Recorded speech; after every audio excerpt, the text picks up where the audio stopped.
There's a simple and somewhat surprising step that parents can take right now to dissuade their teens from trying drugs and alcohol. In fact, the action cut teens' drug and alcohol use by 40%, according to recent data. And I sat down with renowned addiction specialist TJ Woodward, who explained what you can do as a parent to best protect your kids from dangerous decisions.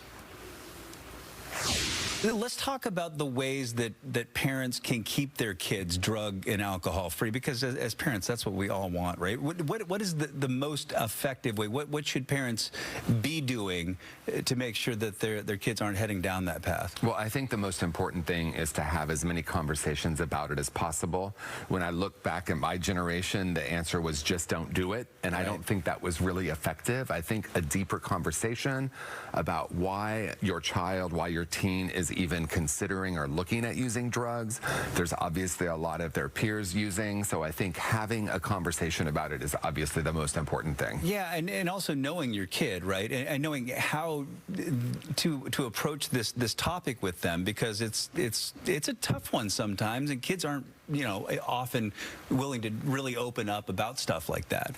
Yeah, and I find that really it's the parents that are often discomfort or uncomfortable. Sure. They have this discomfort about talking with them. So I think part of it is, as parents, we need to learn to be uncomfortable and have these conversations that are difficult, but to really be open and listen to the teen instead of thinking that I have this idea I want to impart on the teen. We know that the teen brain is somewhat rebellious anyway, and kind of that differentiation, which is an important part of their development, is happening. So we want to honor them, we want to hear them, and we want to actually ask the deeper questions. What should we as parents not do in getting into that topic with our kids? It's a little nuanced, because we don't want to come on really heavy and say, you shouldn't do this, right? Because as soon as we do that, what are they going to do? They're going to resist, and they're going to keep a secret. And the main thing we don't want to do is have them keeping secrets from us. That's where we get into trouble, because then we don't know what's actually happening with them. Okay, so what can we actually do as parents to make sure that our kids aren't doing that? I mean, if a kid knows that the parent is at least monitoring their activity and are mindful of the fact that, you know, drugs and alcohol are around, I mean, that might potentially, you know, make a kid shy away from that type of behavior, right? Yeah, I think ultimately it goes back to creating a safe space to really hear them, even if we don't really want to know the full story. And I think that's often what happens. Parents say they want to know, but they're really afraid to hear what's actually going on, either in their peer group or with their child themselves. Okay, so how can we prepare our kids to navigate situations when they may be offered drugs or alcohol?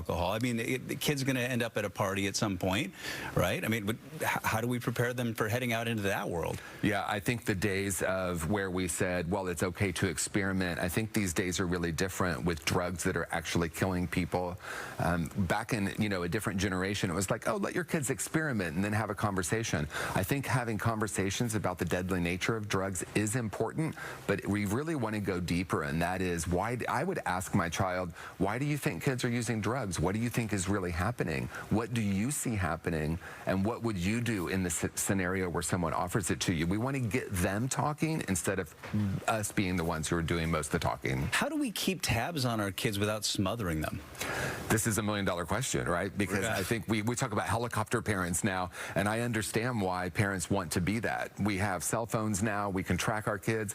I think all that is important. Balance is going to be important here, and I think the more we build trust, the more we have authentic relationships, the more then they can actually feel comfortable telling us what's really going on. So it's really a balance. I think, you know, trying to be in the middle way is important with that. You mentioned our generation and the just say no message that was put forth by the White House.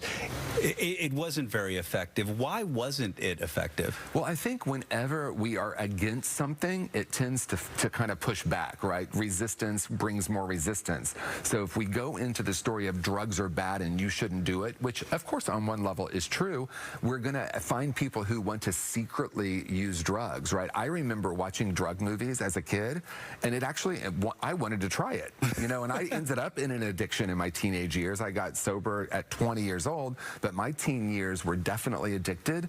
And I think the deeper message would have been, what's really going on with me, how to actually be in touch with my feelings, safe place to talk about what's really going on, and I think there's less desire than to use drugs or to escape from what we call reality.